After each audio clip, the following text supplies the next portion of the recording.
പിന്നെ ജയൻ സാർ മരിച്ചതിന് ശേഷം ഞാൻ പിന്നെ ആ സ്വന്തമായിട്ട് തന്നെ അഭിനയിച്ച ആദ്യ സിനിമ ശാപമോക്ഷം മുതൽ കൂളിളക്കം വരെ കോർത്തിണക്കി ഒരു ചങ്ങല രൂപത്തിൽ ഞാൻ അവതരിപ്പിച്ചിട്ടുണ്ട്, എഴുതിയിട്ടുണ്ട്. അപ്പൊ അതിവിടെ നമുക്കൊന്ന് കേൾക്കാം, അതിവിടെ പറയാൻ പോവുകയാണ്. തീർച്ചയായിട്ടും. അനേശ്വരനായ താരം ശാപമോക്ഷത്തിൽ കൂടി പുതിയ വെളിച്ചം കാണുവാൻ ആവേശത്തോടെ ഇരുമ്പഴികൾ ചാടി അങ്ങാടിയിൽ വന്നു. മൂർഖനെ ഭയന്ന് കാന്തവലയത്തിൽ കുടുങ്ങി കരിമ്പനിയിൽ കയറിയിരുന്ന അങ്കക്കുറി വരച്ചു താഴെ ഇറങ്ങിയപ്പോൾ മാമാങ്കം കണ്ടു.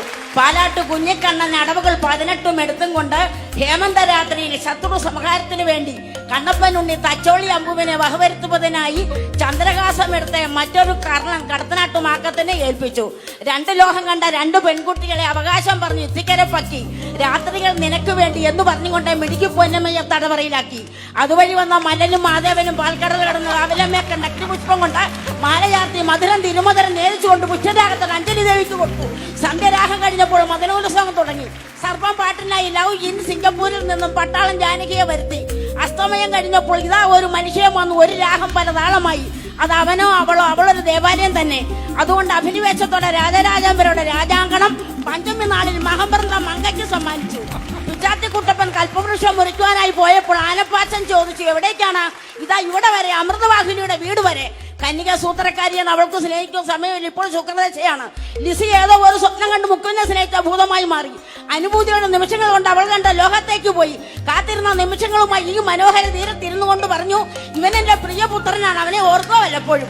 ആദ്യ പാഠത്തിലെ അച്ചാരമണി ഓശാര ഓമൻ അടിമ കച്ചവടത്തിനായി പ്രഭുവിനെ കാണുവാൻ സ്നേഹജമിനാട് തീരത്തിരുന്നു.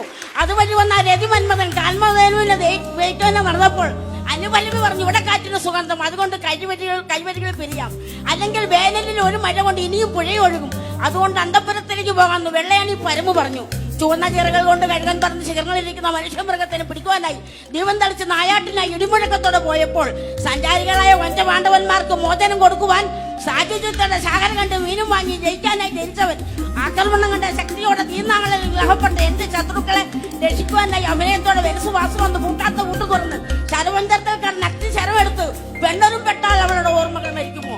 കരുതാർക്കാനയുടെ കരിവുറുണ്ട ജീവിതങ്ങൾ അറിയപ്പെടാത്ത രഹസ്യമായി മാറിയ മാപ്പുസാക്ഷി കൊളിളക്കത്തിൽ വിരിഞ്ഞ പൂക്കൾ എന്നേക്കുമായി കൊഴിഞ്ഞുപോയി. ഇനി അത് ഒരിക്കലും ഉണരുകയിൽ ഇതാണ്ടല്ലോ വിധി. അനീശ്വരനായി ജയൻ അഭിനയിച്ച ചിത്രങ്ങൾ മാത്രം